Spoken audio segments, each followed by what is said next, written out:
మహీసాగర్ నదిపైన ఉన్న గంభీర బ్రిడ్జ్ ఉదయం 7:30 ప్రాంతంలో కూలిపోయిందని అధికారి తెలిపారు.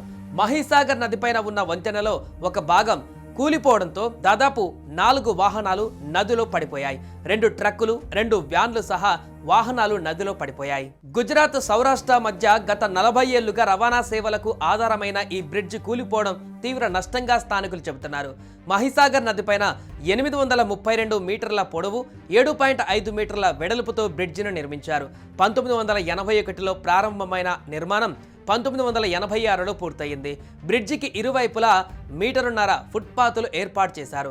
అప్పట్లోనే ఈ బ్రిడ్జిని 3.16 కోట్లతో నిర్మించారు.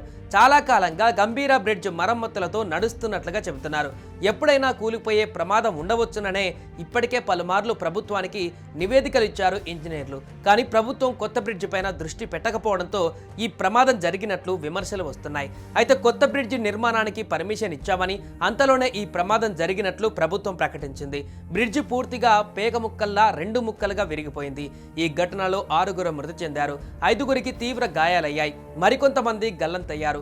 గల్లంతైన వారి కోసం గాలింపు చర్యలు చేపట్టాయి రక్షణ బలగాలు. మృతుల సంఖ్య ఇంకా పెరిగే అవకాశం ఉన్నట్లుగా తెలుస్తోంది. ఇంకా చాలా మంది నీటిలో చిక్కుకున్నట్లుగా తెలుస్తోంది. ఈ ప్రమాదంలో అనేక వాహనాలు మహీసాగర్ నదిలో పడిపోయాయి. ఇంతలో ఇప్పటి వరకు 4 రక్షించామని, ఆపరేషన్ కొనసాగుతోందని పద్రా పోలీస్ ఇన్స్పెక్టర్ విజయ్ చరణ్ తెలిపారు.